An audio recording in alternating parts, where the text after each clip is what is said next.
Okay, Khash Saghafi here, and the topic this time is, why do I have to get pre-approved first before looking at homes?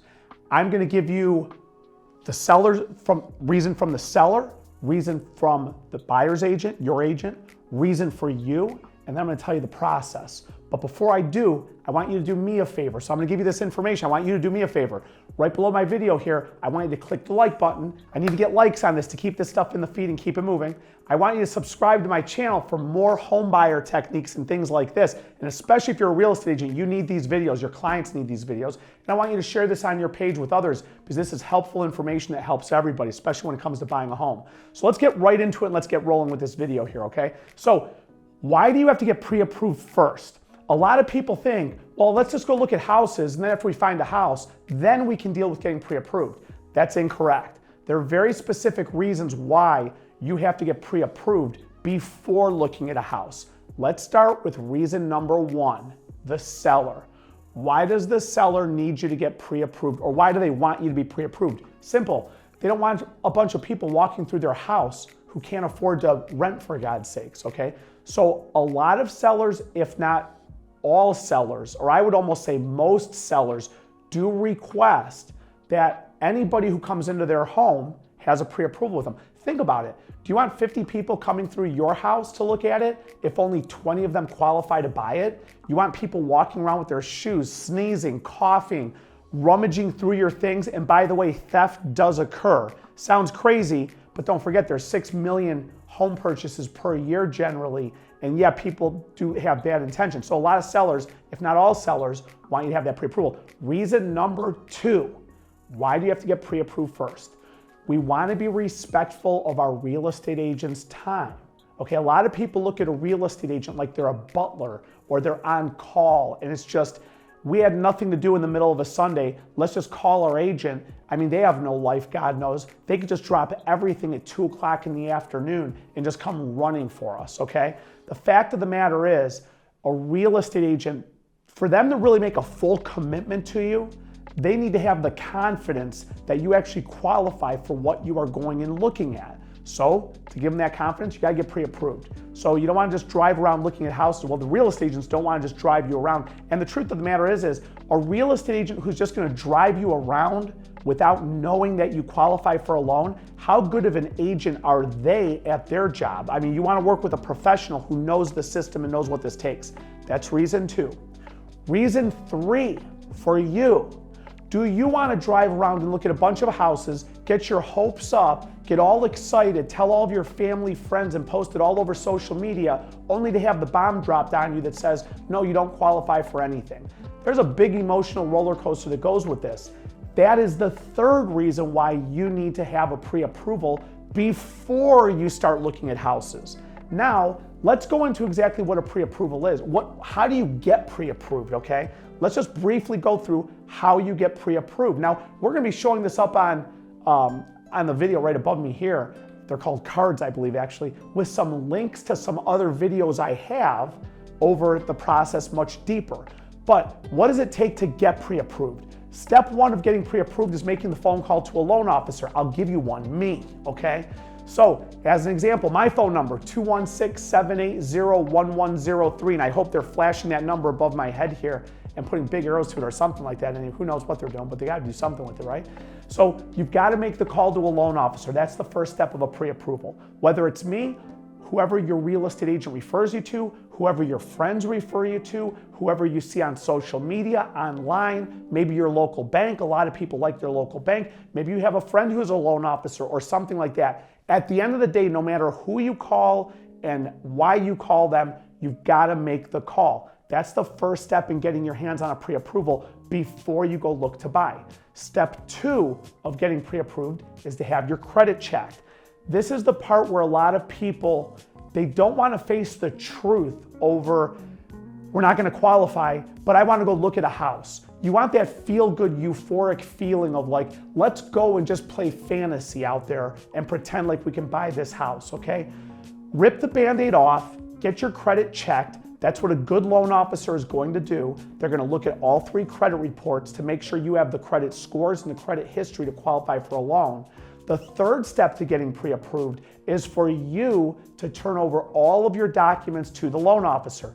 I'm talking about your pay stubs, your W-2s for the last 2 years, your last 2 years of filed tax returns, your back income tax repayment plan, your divorce decree, your separation agreement, your bankruptcy papers, your last 2 months of bank statements, your most recent 401k.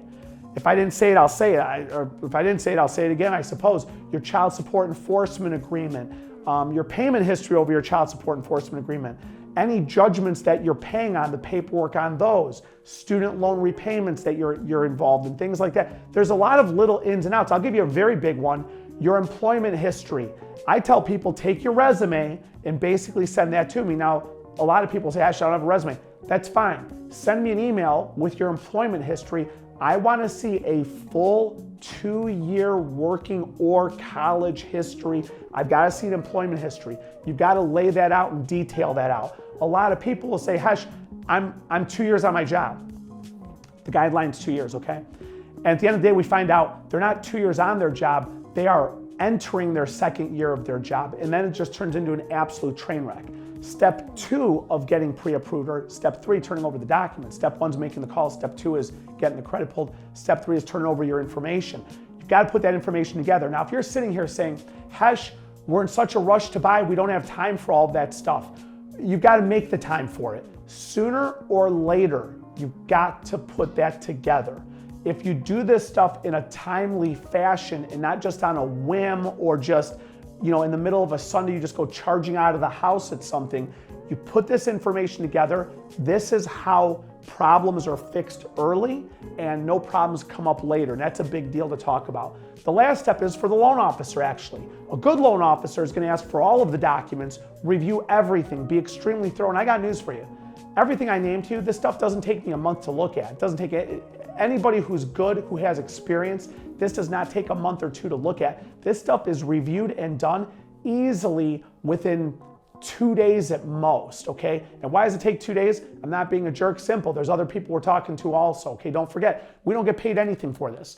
Most lenders in America do not charge application fees and things like that just to review your documents. So the loan officer's job, I suppose, would then be step 4 in putting all of that paperwork together, putting together your credit information with it, combining all of it, and seeing exactly what you qualify for.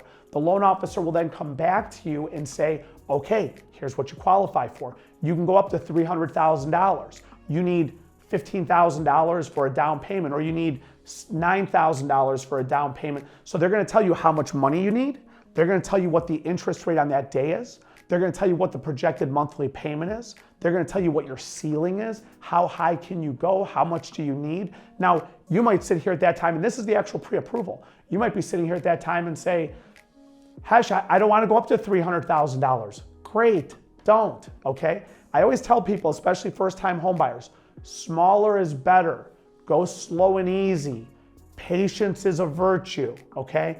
These are key things that I tell a lot of people. Stay calm. Houses have been around for God knows millions of years or something, but of course a million years ago, I don't know if they had, who knows, vinyl siding and stuff like that. I doubt it, right? Okay. But at the end of the day, houses are not going anywhere. If you are qualified with a ridiculously high probability, you're going to be qualified tomorrow, in a week from now, in 2 weeks from now, in a month from now. So stay patient with this stuff. But the loan officer will give you all of your boundaries. They will then hand you this pre-approval. And now if you're sitting here saying, Hesh, well, how good is that pre-approval good for? Typically, a pre-approval is good for 90 to 120 days.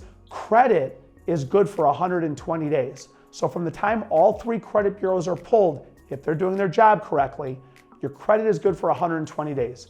Generally speaking, pre-approvals are generally good for 90 to 120 days.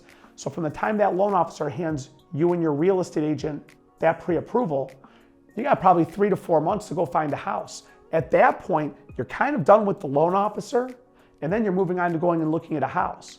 These are the reasons why you have to get pre-approved first. It sounds like a ton of information, and I suppose to an extent it is, but think about this. How good do you feel going out there now, leaving your house where you're renting at or whatever, and heading out into the market to where now you're sitting here feeling empowered of, we know our buying power, we know where our boundaries are, we know what our projected payments are, we know what our assets are, we've got everything in line over here, we're ready to go. You are empowered. Your real estate agent is empowered. They're confident in you. When they call a listing agent to get an appointment set up and scheduled for you, it's with confidence. They say, hey, I got them pre-approved already, we're ready to go. I've spoken to a lot of listing agents who call me and say, Khash, how solid is this pre-approval? And I say, I pulled their credit, I've collected their docs, I've run the automated underwriting system. We've done all of our steps and our due diligence. So this is why you have to get pre-approved. To finish this video up, the seller wants it, requires it typically. Your real estate agent wants it, and to be respectful, needs it. You need to know what your boundaries are. And lastly, the process is make the call, get your credit checked, turn over your documents. The loan officer provides you with the pre-approval. Now get out and go find a house. And on that note, again, like this video, comment on the video, ask me your questions. If you have questions on a pre-approval, who knows, maybe you were declined somewhere else and you're like, Khash, they didn't ask for this, they didn't do that. I went past my closing date. What happened here, there, wherever it is? Or Khash, I need to get pre-approved. I'm easy to get a hold of, give me a call anytime, whatever. Make sure you watch my next video that's probably coming up next, or hopefully it is coming up next, and check out my YouTube page, check out all of my other videos, and we'll see you on the next video.